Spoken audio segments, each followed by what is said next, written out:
Ladies and gentlemen, brothers and sisters, comrades and friends, my name is Dr. Ian Phillips, and we have some more breaking news here regarding New York City's beloved mayor, Mamdani. Mamdani has now said that his administration is actively examining whether or not the Israeli Prime Minister, Benjamin Netanyahu, could be arrested if he visits New York this September.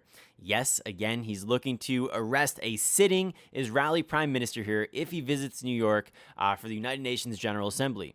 Again, it's not some internet rumor here. This is an active conversation that's taking place within the city's law department concerning whether or not the authority may be vested within New York to do such an action. Now, he continues to argue that Netanyahu belongs in The Hague. This is no surprise. Mamdani won his election by going against Israel. Mamdani has said time and time again that he would try to arrest Netanyahu if he were to visit New York, and he's standing by that campaign promise here. He's saying that, look, he's accused of these crimes against humanity and war crimes here under the International Criminal Court, of which the United States is not a signed-on member. But Mamdani also has said something very important as well. So he clearly wants Netanyahu arrested, and he said he would try to do so, but he also said that he would operate within the confines of existing law, meaning that he would not simply write his own laws or fabricate some new law so that way he could arrest Netanyahu. That's just not simply how it works here. So the question then begs is, do you think he will actually be able to actualize this campaign promise? And the answer is most likely not. Most likely he's not going to be able to actualize on this promise, which is, again, relatively sad here, but that's just the way that it is. You can look at how the United States has crushed these investigations in the past with respect to the International Criminal Court, and it's done so time and time again for various different offenses that it's committed throughout its tenure in the world. 250 years now. Not all of which we've been war criminals, but some of which we certainly have.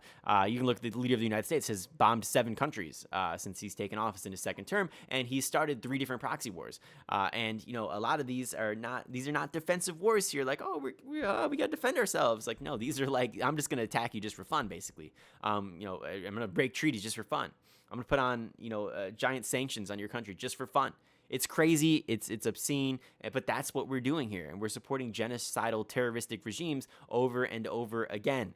Now, have they been found guilty? Has Trump been found guilty, or any of these U.S. presidents, Obama or Biden or any of them? Have they been found guilty? And the answer is obviously no, because they wouldn't, be in the positions that they are if they were. But there's a very good argument to be made. A very good argument to be made. If there was some, governing body that would actually go around arresting people for this, then yeah, they'd probably be screwed within 2 seconds. Probably less than that, probably a couple milliseconds. And so that would be the first people on their mind. Now, having said that, though, how does the United States crush a lot of these investigations? Well, because the United States is a global superpower, it has, again, like a lot of weight here that a lot of countries do not have if they're a lot smaller. So when the ICC, for example, has tried to investigate American actions, the United States government has retaliated aggressively. Just recently, Trump has taken actions to try and dismantle the ICC. I have an entire video on this, right? But the United States has invoked things like the Hague Invasion Act, threatening military force if any American was detained by the court. They've placed severe financial sanctions and travel bans directly on the ICC's chief prosecutor and top judges, freezing their U.S. bank accounts and treating them like international criminals just for opening the file. The United States is also threatening to cut off foreign aid, intelligence sharing with any ally that has cooperated with the probe, right? So, let's be honest here. Things are not looking good with respects to the United States complying anytime soon for arresting Benjamin Netanyahu.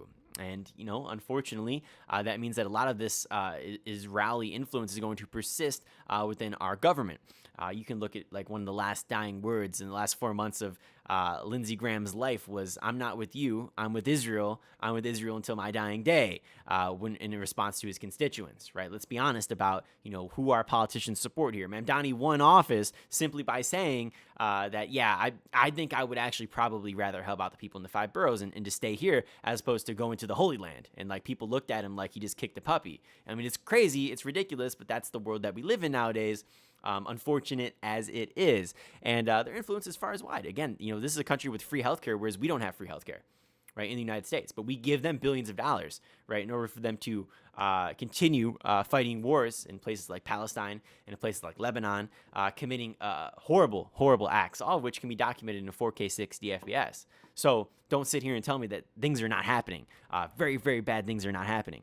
And unfortunately, as it may be, it seems as if the United States is going to do nothing about it. And so is the rest of the world. They're going to sit back and sort of let these things happen because, what are they going to do to the United States? They're not going to be able to tell the United States no. And, there's an argument to be made. If you sign on to some of these treaties, well, then you're kind of putting yourself at a disadvantage in some regards, considering a lot of these axis of evil countries like North Korea or, China or Russia are also not in these treaties as well. So I understand the sentiment. And I've always been one of the people here, and I've said it countless times right, on my channel here. Again, I don't always agree with every single war crime, right? I don't, right? I think that something like, you ever hear the saying, all is fair in love and war, right? So in a lot of ways, I do agree with that. But in other ways, I don't. And especially not when it's so blatant, flagrant violations of just anything that humanity has ever constructed in terms of their emotional morality. I don't understand like how we can't prosecute some of these things. It's crazy to me. But that's, again, the world that we live in here. So even if you wanted to be a little bit loose with respects to the guidelines, it doesn't necessarily matter here. It's the way it is here. And, sometimes like these guidelines here, they have like very strict definitions too. Sometimes it's like, okay, well, can we be flexible to try to get people like Donald Trump on some of these things? And the answer maybe yes, maybe no. The ICC just is not operating as it probably should, unfortunately. Unfortunate as it may be. So let me give you an example here. So to issue an arrest warrant for head of state, the ICC cannot just point to any proxy war or like a drone strike, for instance, right? The prosecutor has to prove a direct and specific chain of command linking that president to highly localized international atrocity, right? Such as, what Benjamin Netanyahu is being accused of, explicitly using starvation to, deliberate a military weapon against a civilian population. Uses a deliberate military weapon against the civilian population. That's what my script says here. And, because the U.S. operates behind, layers of these military and legal councils, shifting intelligence data and local proxy forces, establishing that explicit smoking gun personal criminal intent for an American president is kind of a massive legal problem here. It's a legal hurdle, and it doesn't seem like one that we're going to be getting over anytime soon. So when you combine that legal complexity with the fact that in the United States, will financial or military break the court if it gets too close, ICC chooses to focus its limited resources, because it has very limited resources here, on leaders that might actually have a very realistic shot at, being prosecuted here. So I guess we'll have to see what goes on here. I'm very curious to see if he will actually find something. I imagine that he won't. But if he does, who knows? I guess we'll have to see, what that has in store. I can't imagine the president would be too happy about that. But it almost sounded like to me that in some capacity here that Mamdani and Trump actually kind of got along a little bit. But who can't get along with Mamdani? He's a very lovely guy. So we'll see. We'll see what the future holds, guys. But if you did enjoy the video here, please be sure to like, comment, and subscribe for some more content. My name's Dr. Phillips, and we'll talk to you guys later. Peace.